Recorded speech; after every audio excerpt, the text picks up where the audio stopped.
Hello and welcome. You're listening to the Healthy Moving Podcast, the show that empowers you to exercise less, but move more so you will feel better.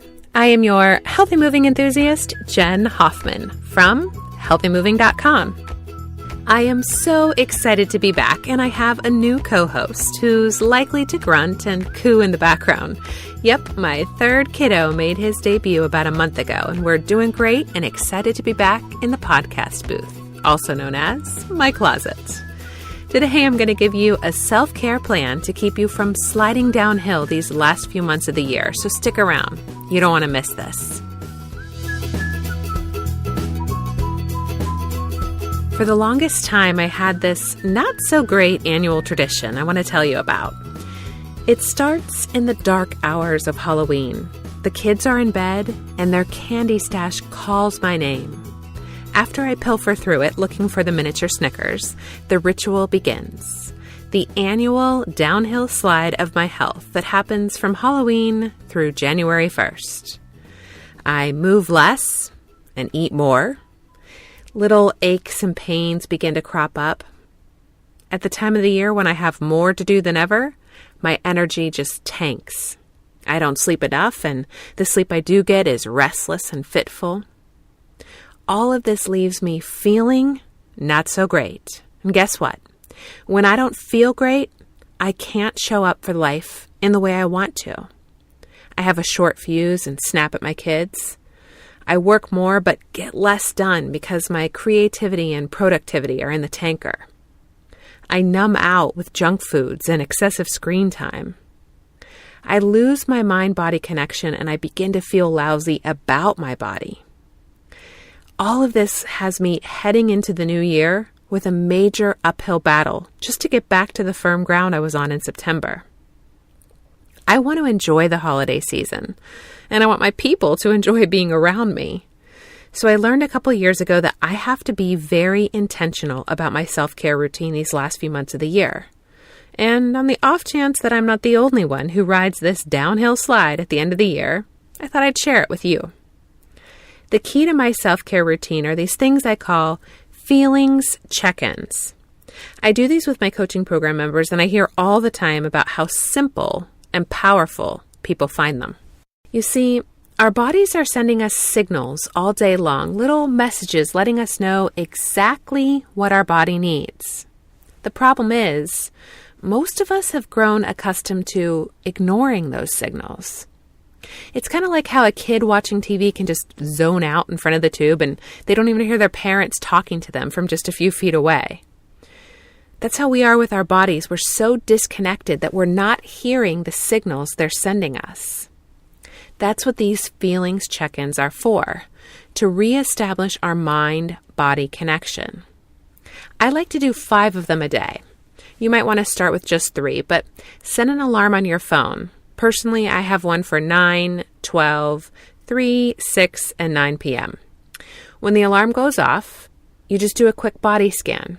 I usually start at my head and work my way down to my toes. After I do a physical scan, I also name the emotions I'm feeling in the moment. Happy, sad, afraid, grateful, whatever it is. For the first week or 2, just stop with that. Just do the check-in. Don't worry about even trying to respond. Begin by listening. Now, I have to give you a word of caution. Sometimes when I do these check-ins, I find something negative. In fact, I might discover pain, either physical or mental, that's just uncomfortable to pay attention to. I love the way author Miriam Greenspan looks at these uncomfortable feelings. She says instead of thinking of them as bad, she suggests using the term dark, because it conjures up this image of fertile, dark soil from which something unexpected can bloom. That's what all these dark sensations and feelings are. They're the beginning of something amazing. So when you feel them, don't numb out or run away. Resist the temptation to turn to your Facebook feed or your secret sugar stash. Lean into them. Okay, so after you've spent a week or 2 in this listening mode, cultivating an awareness of what is currently going on with your body, Then it's time to get curious and experiment with responding to the signals that you hear. This is where you learn to decipher the messages your body's sending you. It's not unlike learning a new language. It's just a physical language. Let me give you an example of how this works. I did a quick feelings check-in before I started recording this podcast. I discovered that I've got quite a lot of neck and shoulder tension going on right now. After I found it, I responded with one of my favorite shoulder stretches. It's the arms of eagle pose, or Garudasana in yoga.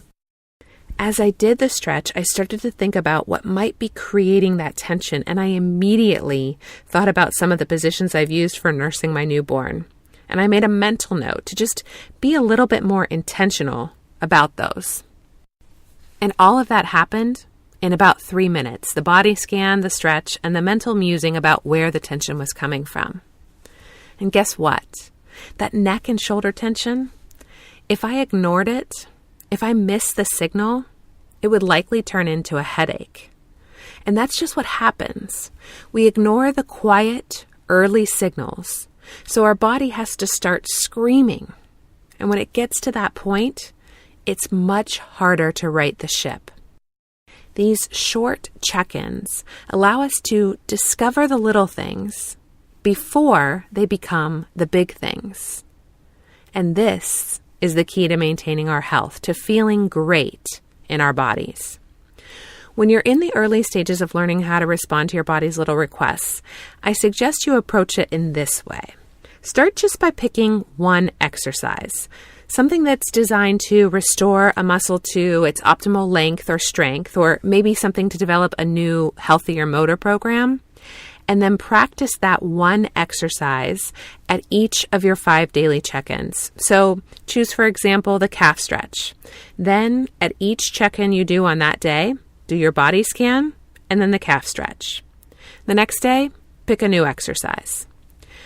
Focusing on just one exercise a day is going to allow you to develop those new motor programs, but it's also going to allow you to think about what you're doing all day long that might be contributing to the problem. Working intentionally in this way, it will strengthen your mind-body connection, and eventually you'll naturally begin to hear your body all day long and know exactly how to respond to its signals, its little requests for attention and movement. Now you're probably wondering, what are the exercises that I should be doing at these check-ins? How do I get started? I want to help you there. I'm going to be on Periscope at least once a week through the end of the year for some Ask Me Anything sessions. Join me there. I'm at Healthy Moving, and you just show up with what you're finding when you do your check-in. Neck tension, back pain, abdominal cramps, stress, whatever it is. You bring that, and I'll bring my favorite exercises for responding to those signals. Of course, I also have to mention that I have an entire program that teaches you how to respond to all of your body signals, from the feet to the head and everything in between. And if you're ready to dive in and learn how to give your body this movement that it's asking for, the movement that it needs for health and wellness, the movement that you need to feel amazing, check out all the information on the program at healthymoving.com/coaching.